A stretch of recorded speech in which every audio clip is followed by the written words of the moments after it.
My girlfriend and I had planned a camping trip for our anniversary. Heading 5 hours away from home, we arrived the day after a major storm had passed, and the campground was eerily deserted. The gatekeeper informed us that no one else was staying that weekend. Excited about the isolation, we made our way to our designated spot. As we neared it, the road narrowed significantly, forcing us to back out if needed. After unloading the car and setting up our tent, we decided to explore the woods. The silence of the forest was unnerving, but the daylight made it bearable. We wandered a few miles and stumbled upon a cluster of strange white cabins. They were uniformly built, but seemed oddly out of place and abandoned. An unsettling feeling urged us to leave, so we headed back to our campsite. Back at the tent, we struggled to start a fire. Despite our efforts with self-lightening logs and lighter fluid, everything around us was damp from the recent rain. We finally managed to get a small fire going, cooked hot dogs and marshmallows, and enjoyed the stray sky. As night fell, the darkness grew oppressive. My girlfriend, easily spooked, insisted we get into the tent. We extinguished the fire and crawled inside. While we talked, she suddenly hushed me and pressed her hand over my mouth, saying, "Shh, do you hear that?" Saying that in a whispering manner. I strained to listen and heard heavy footsteps, like a group of people walking.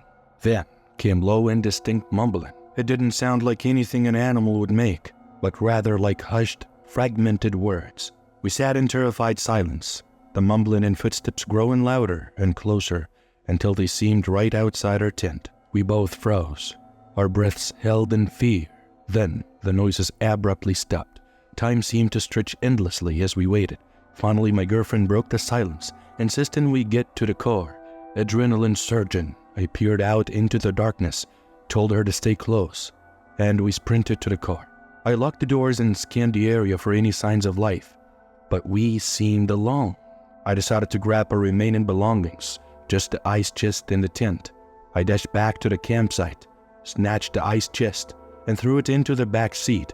As I turned to fetch the tent, the footsteps grew louder again. In a panic, I ripped the tent from the ground, wrapped it up, and tossed it into the trunk. When I rejoined my girlfriend in the car, I asked if we had everything. She confirmed we did, and I slammed the car into reverse. We came to a fork in the road with multiple paths. My girlfriend couldn't recall which way we had come. We chose a random path and ended up in a different camping area. Frustrated, I reversed again and spotted a small sign behind, an overgrown bush marking the main path to the gate. As we fled, I noticed a lone green light flickering in the woods near our original spot. We drove the entire 5 hours back to our hometown, exhausted and shaken. We crashed on my girlfriend's parents' couch around 4 a.m. and never spoke of the trip again. Since then, I've had no desire to camp, preferring the safety of familiarity in our small South Texas town, where nothing much ever happens. The memory of that night remains an unnerving anomaly. When I was 19 years old, my boyfriend Jack and her friends Amy and Mike decided to go for a late-night drive. Craving a thrill to break the monotony, the summer night was warm, and we spent hours aimlessly driving, laughing, and chatting. At some point, Jack suggested an idea that seemed both adventurous and a bit reckless: visiting an old cemetery on the outskirts of town. This cemetery hadn't seen a burial since the 1800s and was infamous for its eerie reputation. Excited by the prospect of an adventure, we drove down a narrow, overgrown back road, barely wide enough for Jack's car. The towering trees on either side cast thick shadows, making the night seem even darker. The only illumination came from our headlights, casting eerie patterns on the gravel road. As we ventured deeper, the familiar sounds of crickets and rustling leaves faded, leaving an unsettling silence that only heightened our anticipation. And around 3 a.m., we arrived at the cemetery. The gate, old and rusted, barely clung to its hinges. Jack parked the car, and we all stepped out into the cool night air, which was thickening with a creeping fog that was added to the atmosphere. A shiver ran down my spine as we walked towards the entrance. The cemetery was eerily quiet, save for the occasional hoot of an owl. We hadn't ventured far when Amy's voice broke the silence. "What's that?" she whispered, pointing to the far end of the cemetery. Was squinted into the darkness, trying to make out what she was seeing. At first, I thought it was a trick of the light, but then I saw them too, 4 hooded figures, ghostly white, moving slowly and deliberately around a grave. It was as if they were performing some dark ritual. Panic surged through me. "We should go," I said, my voice trembling with fear. But none of us moved.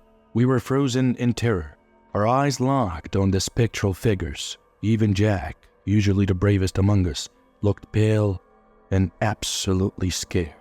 "Yeah, let's get out of here," he said finally, his voice barely more than a whisper.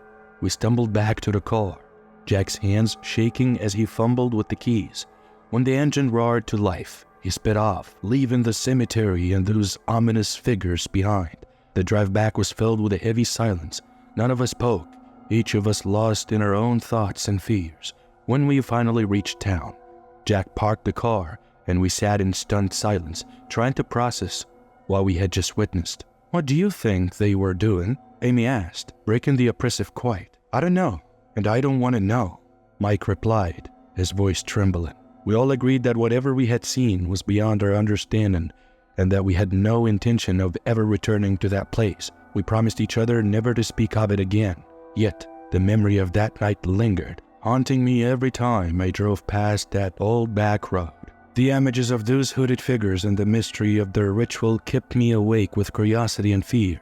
I never thought I'd end up with such a peculiar and chilling encounter.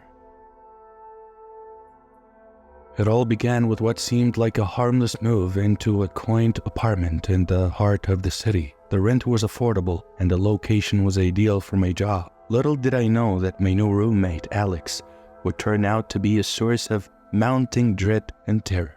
Alex was a tall, thin man with deep-set eyes that always seemed to peer into unseen abyss. At first, I dismissed his strange demeanor as mere eccentricity. He kept to himself, spending hours locked away in his room. But as days passed, I began to notice unsettling occurrences. It started with the whispers. Late at night, while the city slept, I could hear Alex muttering to himself behind closed doors. Initially, I thought it was nothing, perhaps a late-night phone call or an unusual TV show. But the whispers grew louder and more urgent, as if he was engaged in a sinister conversation with an invisible presence. Then came the smells. Foul, decaying odors began seeping from Alex's room. I tried to ignore it, attributing it to the old building's age, but the stench grew overpowering, a constant, nauseating reminder of something wrong. When I confronted Alex, he dismissed it with a nonchalant laugh, claiming he had spilled something and just hadn't gone around to clean it up. But it wasn't just the whispers and the odor that disrupted me. It was Alex's unnerving presence. He moved like a shadow, rarely sleeping when I stumbled out of bed in the middle of the night. His dark, unbearable eyes would follow me, sending icy shivers down my spine. One sleepless night, driven by an unbearable curiosity, I decided to investigate.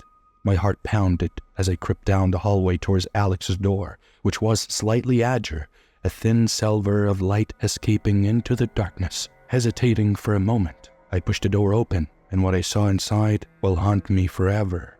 Alex stood in a corner of the room, surrounded by flickering candles casting eerie shadows on the walls. In his hands, he held an ancient yellowed book. It wasn't just his appearance that froze me. It was the dark ritual he was performing. He chanted in a low guttural tone, speaking in a language I couldn't understand. The air seemed to vibrate with a sinister energy, and then I saw it. A hunched, twisted figure with malevolent glowing eyes lurking in the corner of the room. I stumbled backward as my heart was racing. I fled from the room. I didn't stop until I was huddled under my covers, praying for dawn. But morning brought no relief. If nothing, the situation worsened. Alex's behavior became increasingly erratic, his whispers more frantic, and then, one night, he vanished without a trace. I searched the apartment frantically, but Alex was gone, as if he had evaporated into thin air. Yet, a chilling sensation lingered, a feeling that he was still there, hidden in the shadows, watching and waiting. Weeks went by with no sign of him, but the fear gnawed at me relentlessly. Then, one night, I heard it, a faint, persistent scratching coming from within the walls. I tried to ignore it, attributing it to a rodent, but the scratching grew louder, more insistent, and then the shadows came alive. Twisted dark figures emerged from the darkness, their eyes fixated on me with a terrifying intensity. I knew I had to escape, to get as far away from that place as possible. But as I turned to leave, I saw Alex standing in the doorway, his eyes empty and cold, saying, "You can't leave." His voice was literally chillingly calm. He said, "You belong to us now." Panic surged through me, and I fled, running as fast as I could, never daring to look back. Despite my efforts to erase that night from my memory, the haunting presence of Alex and the darkness he brought into my life will forever shadow my existence. A stark reminder of the horrors lurking just beneath the surface of our world.